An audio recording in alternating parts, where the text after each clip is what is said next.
नमस्कार कुशवाहा जी। नमस्कार साहब, आपका स्वागत है हमारे चैनल पर। धन्यवाद जी। आपने बहुत सारे काम किए हैं, कुछ संस्थाओं में अपने अपने ग्रामीण क्षेत्र में काफ़ी काम किया है और उसका काफ़ी फलदायी भी असर रहा है। देखिए, मैं यूपी में बदायूं जिले का रहने वाला हूं और हमारा ज़िला जो है एक पिछड़े ज़िलों में आता है, अति पिछड़े ज़िलों में। और उसमें हमने ये महसूस किया कि भाई ज़िले के विकास के लिए कोई संस्था बनाई जाए, तो हमने एक जिला बदायूं जन कल्याण समाज बनाया था और उसमें गांव के विकास के लिए हमने 100 सूत्री कार्यक्रम चलाया था, जिसमें हमारे कार्यक्रम थे कि भाई गांव के विकास के लिए योजनाएं थी हमारे पास, और महिलाओं के विकास के लिए योजना थी, किसानों के विकास के लिए योजना थी, छुआछूत को मिटाने के लिए दलितों के लिए हमारे पास योजनाएं थी।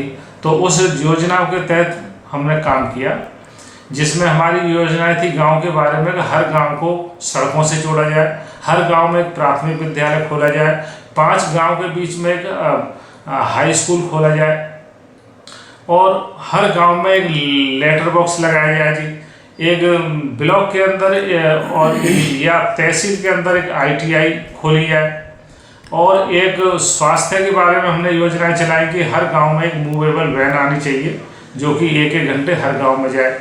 छुआछूत के बारे में हमने बनाया कि एक सामूहिक भोज कराया जाए लोगों के लिए, जिससे कि छुआछूत की प्रथा मिटेगी जी।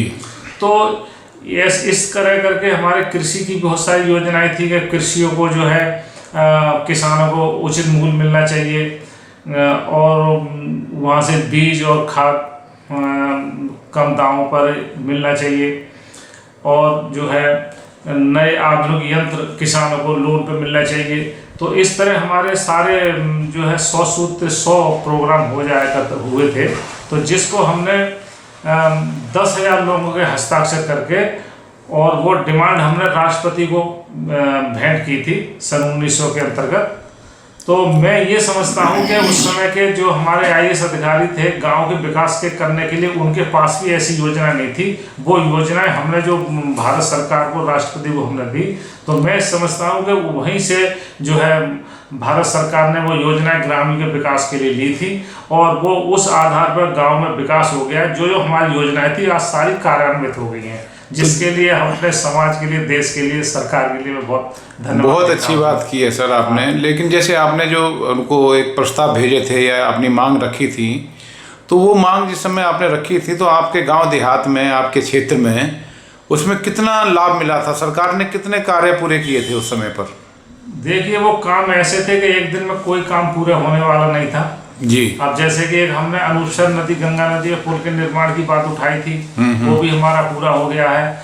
हर गांव में सड़कें के लिए थी, वो भी अब आज से 5 साल पहले हर गांव को सड़क पूरी हो गई है। अब ऐसा वहाँ पर जब हम संस्था चलाते थे तो 4-5 गांव में तो हमने ही जो है बेसिक शिक्षा अधिकारी को लेटर लिख के कुछ गांव में स्कूल खुलवा दिए थे, कुछ गांव में हमने हैंडपम्प लगवा दिए थे अपने जो है प्रार्थना पत्र दे के, कुछ गांव में हमने लेटर बॉक्स लगवा दिए थे। मगर अब जो हमारी सारी योजनाएं थी कि हर गांव को सड़क है, हर गांव में प्राथमिक विद्यालय है, और वहाँ पर अब कोई छुआछूत नाम की भी ऐसी कोई जगह नहीं देखता हूँ मैं, और अब विकास भी बहुत अच्छा है। अब कच्चे घर भी गांव के अंदर नहीं है जी, अब पूरा विकास है उधर। तो मतलब हम ये कह सकते हैं कि जो दूरगामी सोच थी आपकी, हाँ, वो फलीभूत हुई है पिछले 10, 15, 20, 25, 30 सालों में। हाँ, 30 सालों का पीरियड है ये। सन 1980 की बात बता रहा हूँ, 35-36 साल हो गए हमने जो जब मुद्दा उठाया था जी। तो आज वो सारी परिपूर्ण है, 100% में सारी योजनाएं पूर्ण हो गई है। चलो सर, हम आपको फिर शुभकामनाएं देते हैं कि आप फिर से नई योजनाएं बनाएं और जिसका लाभ पूरे देश को मिले, पूरे राष्ट्र को मिले और पूरे समाज को मिले। सही है। ठीक है सर, नमस्कार। नमस्कार, धन्यवाद जी, शुक्रिया जी।